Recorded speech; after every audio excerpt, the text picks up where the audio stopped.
The world needs another singer-songwriter like it needs somebody ringing your doorbell and slinging bleach onto your clothes. The world needs all its celebrities to perish in an orgiastic spiral of guns, drugs, and violence. I believe you spend a day in hell for each day you make money off the sacred word of God on a redneck television station where the telethon never ends. I believe language was invented to replace weaponry.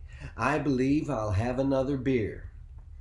It's April of 1999 and I'm 36 years old. I'm driving my GMC Jimmy through pissin' blowing torrential rain from New York to Boston for a gig at the Kendall Cafe. I can't cut the engine off because the car's fucked and it might not restart. I fill up at gas stations with the engine running. Oh, and there's also a hole in the back passenger window. It's patched up with duct tape and cardboard, but the rain is still seeping in all around it. This is near the end of a tour that started bad and has gotten worse.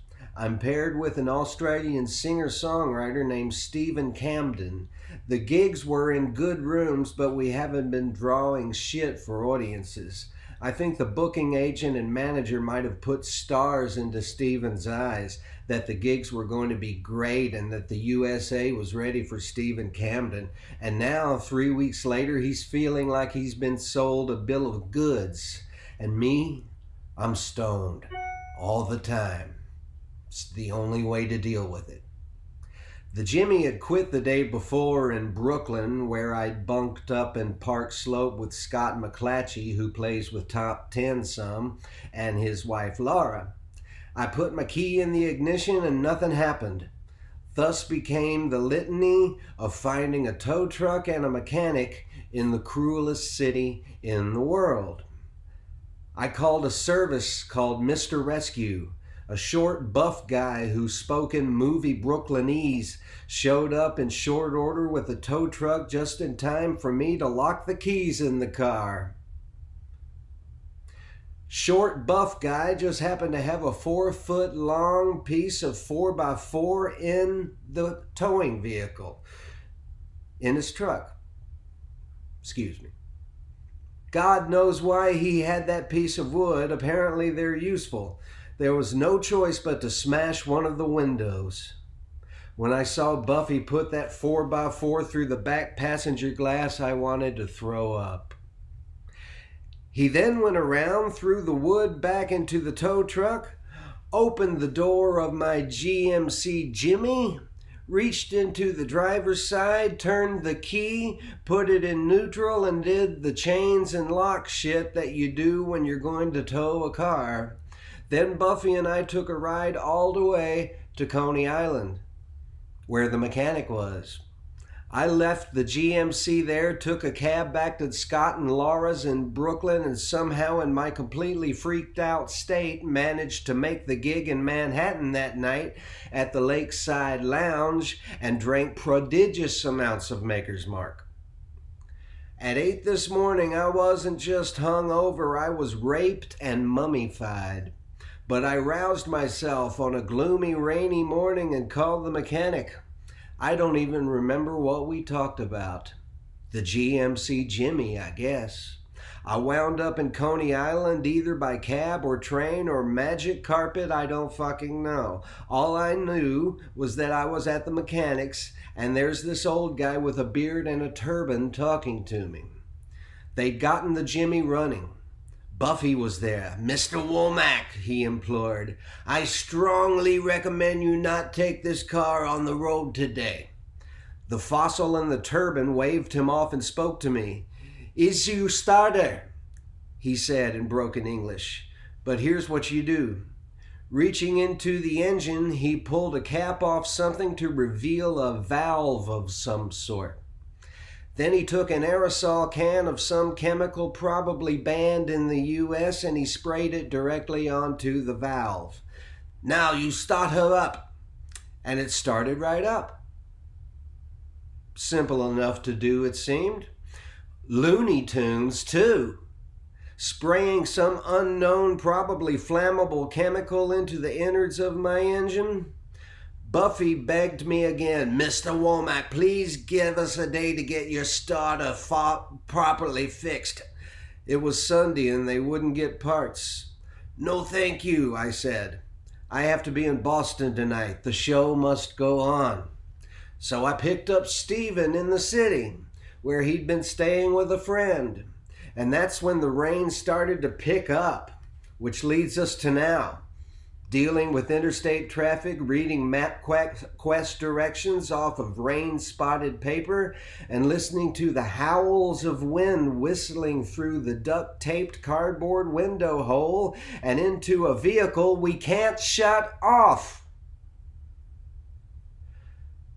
I rolled a joint at a fill-up, my last one. The bag is empty. It's not going to be good running out of pod at this juncture in the tour, but that's the way it's going to be. I drive on, both my and Steven's nerves on edge. I'll light up the joint, take 2 big hits, and stub it out over and over, and now it's looking a little small. I smell like 5 reggae bands rolled into one. I don't really notice it. It's just how everything around me smells, all the time. The rain doesn't let up. We don't get any brief lighter spells. We just get buckets and buckets. It keeps coming. We hit Boston, and that's when we discover that the MapQuest directions have been compiled by an autistic gibbon. We find ourselves in Cambridge, like the directions say, with one last turn to make before the Charles River. Trouble is, there is no one last turn before the river. We cross the river on the long bridge 3 times in the search for that left turn, and my blood is beginning to boil. These are the days without smartphones or GPS. All I have is this wet piece of paper, and it's getting close to showtime. For an hour we drive around Cambridge, looking for any left turn that might be the left turn we want. We find a convenience store, and outside it a payphone. It's piss-pouring rain as I pull the Jimmy up as close to the phone as I can get. Cupping the number of the club in a piece of paper in my hand, I hunch my shoulders and exit the driver's side door. I'm instantly drenched. I leap to the phone, and with my number and a quarter at the ready, I pick up the receiver, and it falls apart in my hands into 3 pieces that hang down loose on the phone cable. This is not happening. God, what are you doing to me here? I get back in the driver's seat, wetter than water itself, and I start punching the dashboard with my fist. Over and over, I punch that dashboard until I'm tired, and Stephen is getting seriously frightened of me. Long story short, we find the club, but not in time to play. We find a space in a parking garage, and after a deep breath, we shut off the engine and run across the street through the goddamn rain. We walk into the Kendall Cafe and take opposite corners, Stephen and I. It's time for a little me time, I suppose. I guess we find a table. I sit down, and with a doubles maker's mark, I find a table, sit down with a double maker's mark, rest my elbows on the table, cradle my head in my hands, and start to sob. How bad do I want to play these godforsaken shows? Is the high of an audience worth it? Am I ever going to get anywhere? Am I never going to just wake up and accept that it's not going to happen for me? I sob and find no answers. 2 friends of mine are there. They invite us to stay with them. We can follow them home. We go to the GMC Jimmy, open the hood, take the cap off the valve, spray the aerosol poison on it, replace the cap, and she starts right up. Take that, Buffy.